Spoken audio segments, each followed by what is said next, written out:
Class 10 ابھی جو ہے ہم غزل کی جو تشریح ہے وہ کریں گے. پہلا شعر ہے: مصیبت بھی راحت فضا ہو گئی ہے، تیری آرزو رہنما ہو گئی ہے. تو اس کے مشکل الفاظ پہلے دیکھیں. مصیبت کہتے ہیں دکھ یا تکلیف کو، آرزو خواہش یا تمنا، راحت فضا فرد بخش، رہنما راہبر مرشد.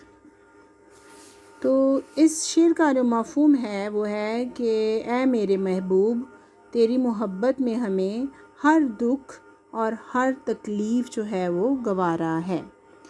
تشریح: حضرت موہانی بیٹے اس شعر میں کہہ رہے ہیں کہ جب انسان کسی سے سچی محبت کرتا ہے تو وہ اپنی محبت کی راہ میں آنے والی ہر مشکل اور بڑی سے بڑی مصیبت کا مقابلہ کرنے کے لیے تیار ہوتا ہے.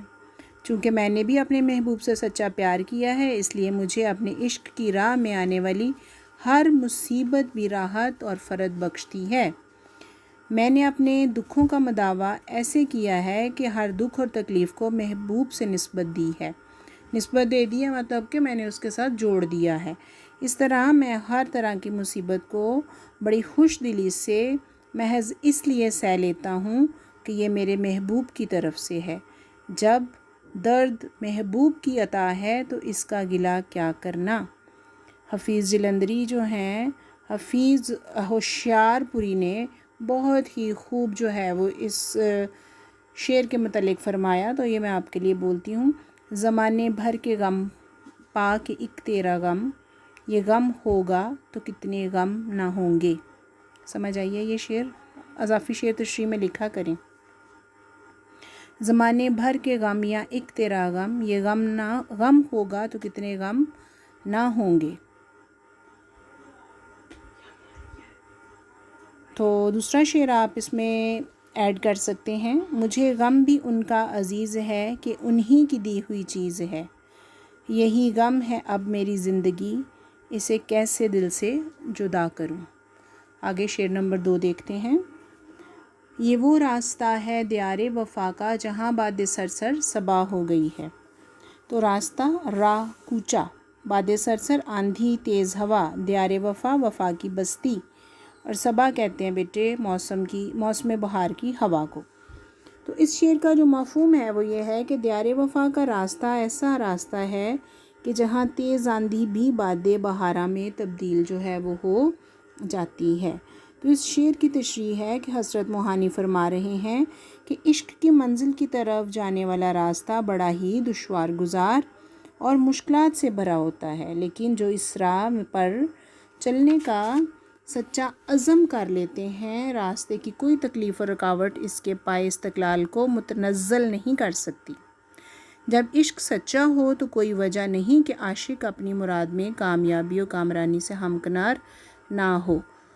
تو علامہ اقبال نے عشق کے بارے میں کیا خوبصورت بات جو ہے کہی ہے. نوٹ کریں یہ شعر کہ جب عشق سکھاتا ہے آداب خود آگاہی، جب عشق سکھاتا ہے آداب خود آگاہی، کھلتے ہیں غلاموں پر اسرار شہنشاہی. شعر نمبر 3. میں درماندہ اس بارگاہ عطا کا، گناہ گار ہوں ایک خطا ہو گئی ہے. درماندہ بچھڑا ہوا جدا گنہگار گناہ کرنے والا. بارگاہ عطا مراد اللہ تعالیٰ کا دربار، خطا غلطی یا گناہ. بیٹے اس شعر کا مفہوم ہے میں اللہ تعالیٰ کی بارگاہ سے بچھڑ چکا ہوں کیونکہ مجھ سے ایک سنگین گناہ اور نافرمانی کا ارتکاب ہوا تھا. تشریح ہے اس کی. حضرت موہانی اس شعر میں محبوب حقیقی کی طرف اشارہ کرتے ہوئے، محبوب حقیقی میں نے آپ کو بتایا ہوا ہے اللہ تعالیٰ کی ذات، کرتے ہوئے کہتے ہیں کہ حضرت آدم کی ترجمانی فرماتے ہیں کہ میں نہایت گنہگار اور خطا کار ہوں. مجھے میری اس نافرمانی کی سزا دیتے ہوئے میرے محبوب حقیقی نے مجھے اپنی بارگاہ سے دور کر دیا. پتہ ہے نا کہ اللہ تعالیٰ نے حضرت آدم کو باغ عدن سے جو تھا ان کی نافرمانی کی بنا پر نکال دیا تھا. میرے مالک اور میرے محبوب حقیقی نے مجھ پر بے حساب کرم فرمائے تھے. مجھے مسجود ملائک بنایا. مسجود ملائک کیا ہوتا ہے؟ ملائک کہتے ہیں فرشتوں کو، مسجود یعنی کہ سجدہ کیا ہوا. تو مجھے مسجود ملائک بنایا کہ مجھے تو فرشتوں نے سجدہ کیا، اور اپنی تخلیق کردہ جنت میں مجھے اپنے پاس جگہ دی. میرے تصرف میں کائنات کی ہر نعمت تھی۔ میرے دل جوئی اور تسکین کے لیے ہوا کو تخلیق کیا۔ ان تمام کرم فرمائیوں اور عطاؤں کے جواب میں اللہ تعالیٰ نے صرف ایک درخت کا پھل کھانے سے روکا۔ مجھ بد نصیب سے اتنا بھی صبر نہ ہو سکا اور میں وہ پھل کھا کر گناہ اور نافرمانی کر بیٹھا۔ مجھ سے خطا ہو گئی ہے۔ اس کے بعد اللہ تعالیٰ نے اپنی بارگاہ عطا سے مجھے درماندہ اور دور کر دیا، مجھے جنت سے نکال دیا۔ انسان کی فطرت میں گناہ اور نافرمانی شامل ہیں۔ میں ہر لمحہ گناہ پر آمادہ رہتا ہوں، لیکن بارے تعالیٰ کی ذات اقدس کی بخشش اور توبہ کے دروازے ہمیشہ کے لیے کھلے ہیں۔ اور بچوں، مولانا ظفر علی خاں نے اس بات کو یوں بیان کیا ہے، نوٹ کرتے جائیں اضافی اشعار: سراپا مسیت میں ہوں، سراپا مغافرت وہ ہے، خطا کوشی روش میری، خطا پوشی ہے کام اس کا۔ حفیظ جلندری کا بھی ایک شعر آپ لکھ سکتے ہیں: عفو و خطا میں ضد ہو گئی تھی، وہ بھی نہ ہارے میں بھی نہ ہارا۔ ٹھیک ہے، اب ہم دیکھتے ہیں شعر نمبر 4: تیرے رتبہ دانے محبت کی حالت، تیرے رتبہ دانے محبت کی حالت، تیرے شوق میں کیا سے کیا ہو گئی ہے۔ رتبہ دانے محبت ہوتا ہے بیٹا محبت کا بلند مقام، جس کی قدر و قیمت جاننے والا۔ ٹھیک ہے، شوق عشق یا ذوق، حالت کیفیت۔ مفہوم ہے اس کا: اے میرے محبوب، میں ہی تیری محبت کا بلند مقام اور اس کی قدر و قیمت جانتا ہوں۔ اگر تجھے یقین نہ آئے تو آ کر دیکھ لے کہ تیرے عشق میں میری کیا حالت ہو چکی ہے۔ یہ اس شعر کا مفہوم ہے۔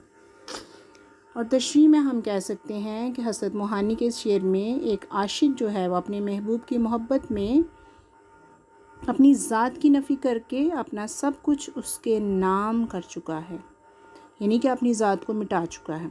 لیکن غزل کا روایتی محبوب اپنے محب یا عاشق پر ذرا مہربان نہیں۔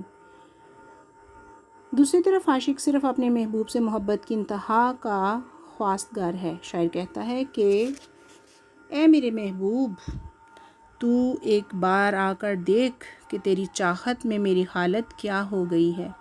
اقبال نے کیا خوب اس کیفیت کو بیان کیا، نوٹ کریں: تیرے عشق کی انتہا چاہتا ہوں، میری سادگی دیکھ میں کیا چاہتا ہوں۔ دوبارہ رپیٹ کر رہی ہوں: تیرے عشق کی انتہا چاہتا ہوں، میری سادگی دیکھ میں کیا چاہتا ہوں۔ اور محبوب کی روایتی بے حسی اور بے مہری کا شکوہ کرتے ہوئے موہانی جو ہے وہ کیا انہوں نے خوب کہا: اثر اس کو ذرا نہیں ہوتا، رنج راحت فضا نہیں ہوتا۔ دوبارہ: اثر اس کو ذرا نہیں ہوتا، رنج راحت افزا نہیں ہوتا۔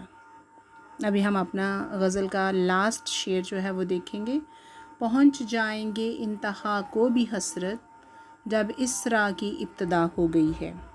انتہا خد خاتمہ، ابتدا کہتے ہیں آغاز کو، شروع کو، حسرت تمنا خواہش، اور یہ شاعر کا تخلص بھی ہے جو اس غزل میں استعمال ہوا نا، لفظی مطلب تمنا یہاں خواہش ہے۔